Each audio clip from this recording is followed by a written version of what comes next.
সূরা আল জিন, আয়াত সংখ্যা ২৮টি, সূরা সংখ্যা ৭২, পারা ২৯।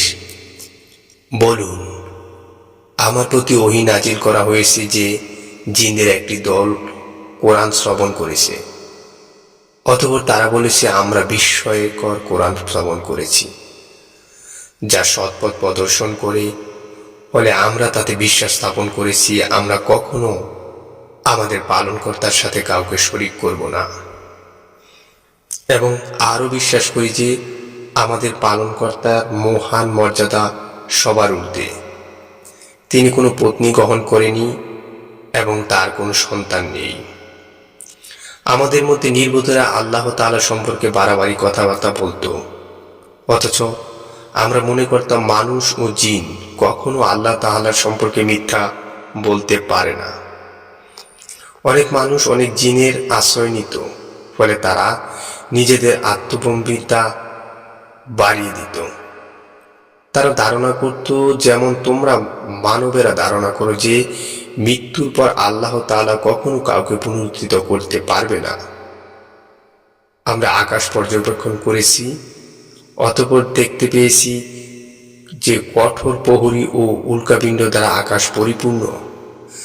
আমরা আকাশের বিভিন্ন ঘাঁটিতে সংবাদ শ্রবণার্থে বসতাম। তখন কেউ সংবাদ শুনতে চাইলে সে জ্বলন্ত উল্কাপিণ্ড উৎপেতে থাকতে দেখে। আমরা জানি না পৃথিবীবাসীদের অমঙ্গল সাধন করা অভীষ্ট, না তাদের পালনকর্তা তাদের মঙ্গল সাধন করার ইচ্ছা রাখেন। আমাদের কেউ কেউ সৎকর্মপরায়ণ এবং কেউ কেউ এরূপ নয়। আমরা ছিলাম ভিন্ন পথে বিভক্ত।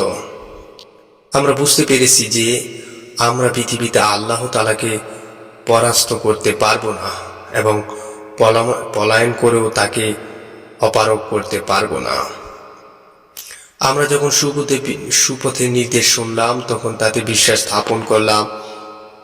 অতএব যে তার পালনকর্তার প্রতি বিশ্বাস করে, সে লোকসান ও জোর জবরের আশঙ্কা করে না। আমাদের কিছু সংখ্যক অজ্ঞাবহ ও কিছু সংখ্যক ন্যায় অন্যায়কারী, যারা আজ্ঞাবহ হয় তারা সৎপথ বেছে নিয়েছে, আর যারা অন্যায়কারী তারা তো জাহান্নামের ইন্ধন। আর এই পথোপদেশ করা হয়েছে যে তারা যদি সৎপথ কায়েম করতে থাকতো, তবে আমি তাদেরকে প্রচুর পানি বর্ষণে সিক্ত করতাম। আর এই পথোপদেশ করা হয়েছে যে তারা যদি সত্য পথে কায়েম থাকতো, তবে আমি তাদেরকে প্রচুর পানি বর্ষণে সিক্ত করতাম, যাতে এ ব্যাপারে তাদেরকে পরীক্ষা করি। পক্ষান্তরে যে ব্যক্তি তার পালনকর্তার স্মরণ থেকে মুখ ফিরিয়ে নেয়, তিনি তাকে উদীয়মান আযাবে পরিচালিত করবেন। এবং এই ওহীও করা হয়েছে যে মসজিদ সমূহ আল্লাহ তাআলাকে স্মরণ করার জন্য, অতএব তোমরা আল্লাহ তাআলার সাথে কাউকে ডেকো না। আর যখন আল্লাহ তাআলার বান্দা তাকে ডাকার জন্য দণ্ডায়মান হলো, তখন অনেক জিন তার কাছে বীর জমালো। বলুন, আমি তো আমার পালনকর্তাকেই ডাকি এবং তার সাথে কাউকে শরীক করি না। বলুন, আমি তোমাদের ক্ষতি সাধন করা ও সুপথে অনয়ন করার মালিক নই। বলুন, আল্লাহ তাআলার কবল থেকে আমাকে কেউ রক্ষা করতে পারবে না, এবং তিনি ব্যতীত আমি কোনো আশ্রয়স্থল পাব না। কিন্তু আল্লাহ তাআলার বাণী পৌঁছানো ও তার পয়গাম প্রচার করাই আমার কাজ। যে আল্লাহ ও তার রাসূলকে অমান্য করে, তার জন্য রয়েছে জাহান্নামের অগ্নি, তথায় তারা চিরকাল থাকবে। এমনকি যখন তারা প্রতিশ্রুত শাস্তি দেখতে পাবে, তখন তারা জানতে পারবে তার সাহায্যকারী দুর্বল ও কার সংখ্যা কম।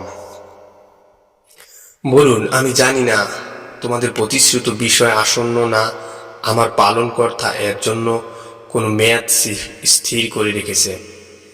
তিনি অদৃশ্যের জ্ঞানী, পরন্তু তিনি অদৃশ্য বিষয় কারো কাছে প্রকাশ করেন না তার মনোনীত রসূল ব্যতীত। তখন তিনি তার অগ্রে ও পশ্চাতের প্রহরী নিযুক্ত করেন, যাতে আল্লাহ তাআলা জেনে নেন যে রাসূলগণ তার পালনকর্তার পয়গাম পৌঁছেছেন কিনা। রসূলগণের কাছে যা আছে তা তার জ্ঞান গোচর, তিনি সবকিছু সংখ্যার হিসাব রাখেন।